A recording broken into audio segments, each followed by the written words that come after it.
Hey, thanks so much for joining us here on 9 News Plus. I'm meteorologist Chris Bianchi, and yes, on this Tuesday, things are trending a little bit warmer. It is also a bit on the sunnier side as well for most of the state, though we still do have a few leftover snow showers in parts of the mountains. In fact, taking a look outside, at least up by Rocky Mountain National Park, that's where you're seeing some of those snow showers still continuing for today. Now, let's get a little nerdy about this. What tends to happen, obviously here in Colorado, we've got a lot of elevation, we've got peaks, we've got valleys, and within those valleys, moisture gets trapped in. So think about it this way. Think about when you fill up, a bowl of cereal and the milk that you're putting into that bowl of cereal, it goes towards the bottom first, right? That's the same idea. That's what happens with colder air as well as with moisture. It tends to trap in towards those valleys, and it often takes a day or two to kind of fully get rid of all that moisture that's trapped into those valleys, and that can lead to diurnal snow showers. So kind of same mechanism that leads to afternoon showers and storms in mid-July, mid-August, right? Same thing happens in the mountains when you have that trapped moisture up that way. Now, here along the Front Range, we've had beautiful mountain wave clouds for us. I don't know if you saw the sunrise this morning. I sure did on my morning run, and it was stunning. And that's thanks to, you can kind of see it there on the far right-hand side of your screen. Those are those lenticular mountain wave clouds. Those are caused by a westerly flow, and the air is forced to go up and over the foothills. And as it does that, it kind of rolls out and condenses into these clouds that are very typical for us in the late fall, winter, and spring. And we're starting to see those lenticular clouds in place.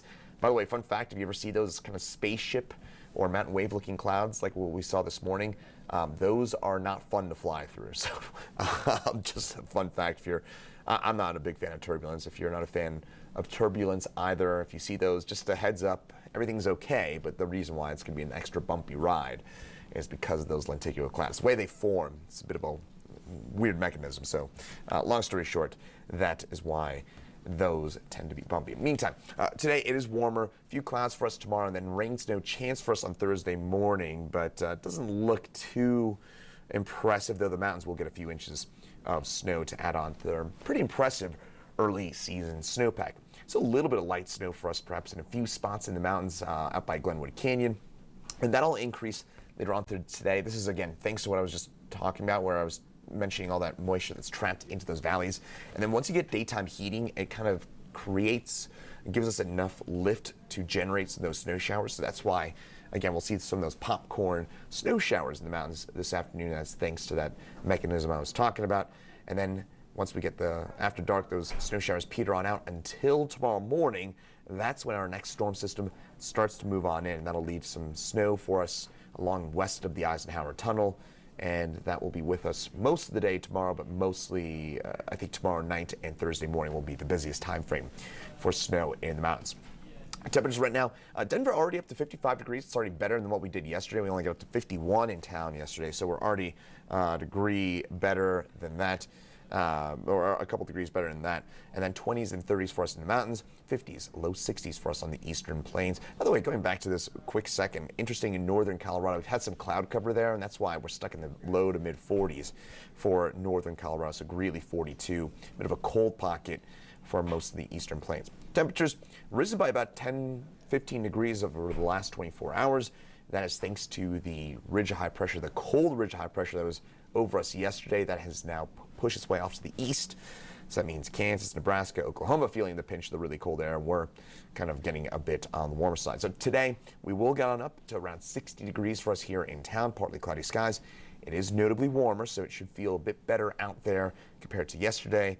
I know my fiance was complaining to me about the cold temperatures yesterday. It was a deceptive sunshine yesterday, right? It was one of those days you go outside and you think it's going to be nice because you saw that sunshine, and then you step outside and you need to go back inside and get another jacket, right? That was yesterday, but today should be a bit better. Meantime, 40s for us in the mountains, better than yesterday. We were stuck in the 20s for many areas in the higher terrain yesterday.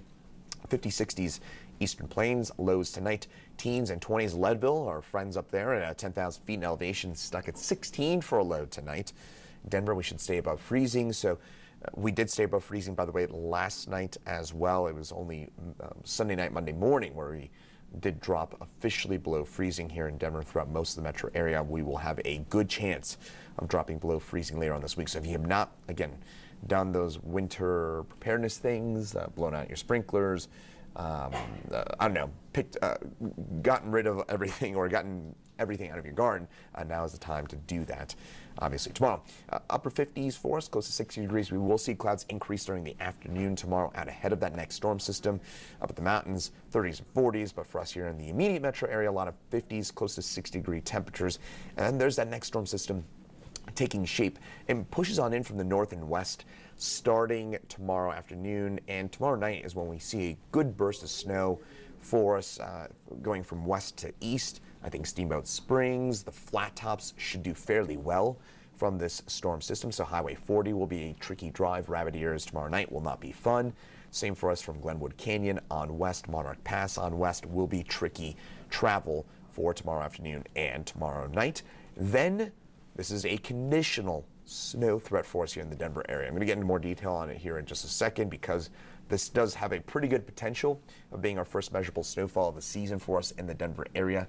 But there's a couple of asterisks to that. But we do have a pretty good chance of seeing some rain snow on Thursday morning before the system spins on out of here. All right, here's a bit more detail about that next storm system and why I'm a little wary. I was a bit more optimistic yesterday. We could see some snow here in town. I still think we will at least see some flakes.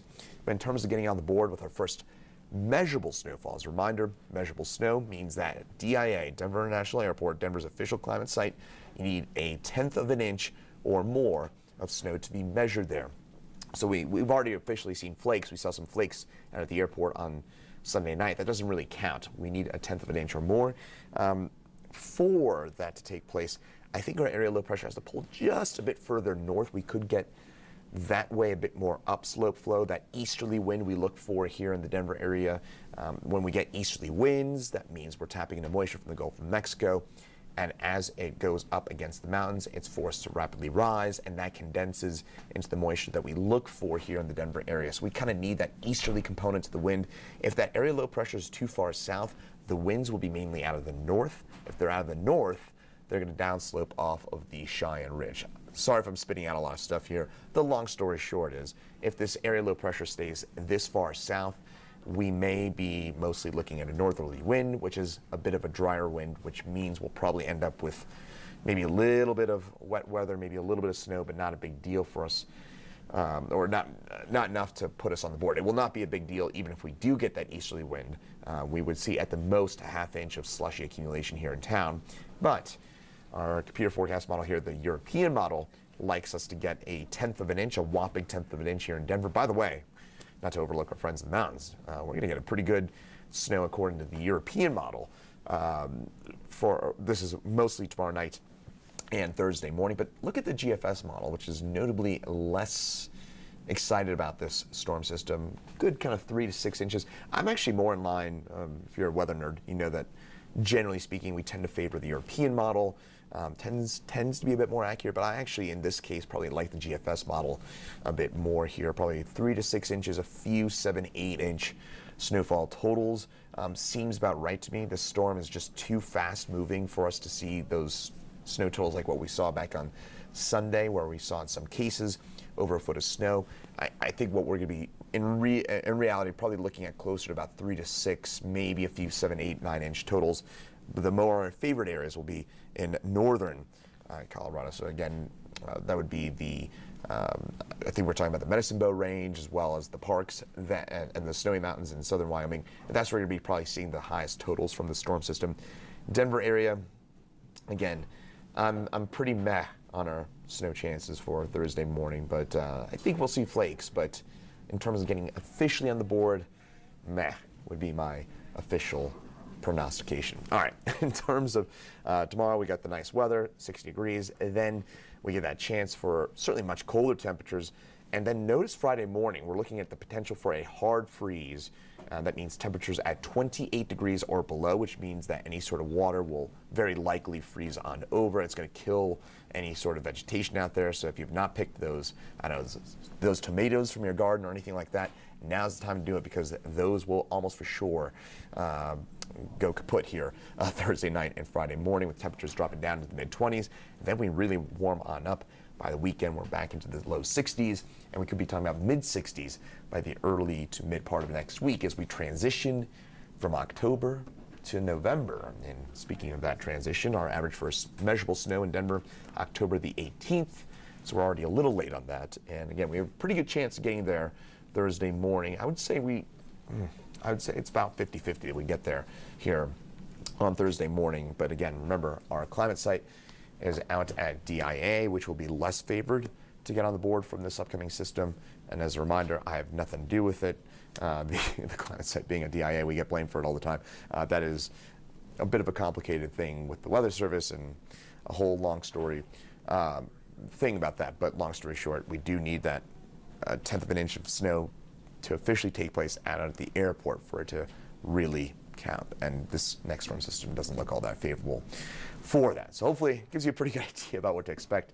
I think I've gotten into a fair bit of detail on a couple of things here. So thanks for joining us here on 9 News Plus. Meteorologist Lauren Robinson's right behind that TV screen, and she'll have an update for you at 9 News at noon. Chief Meteorologist Kathy Sabins in at 4 and 5, and then Meteorologist Danielle Grant's in at 6, 9, and 10 tonight on the 9 News family of networks. Once again, I'm Meteorologist Chris Bianchi. Thanks for joining us here on 9 News Plus, and have a great rest of your Tuesday. 9 News Plus weather, sponsored by Carrier Colorado. The future of home comfort is here.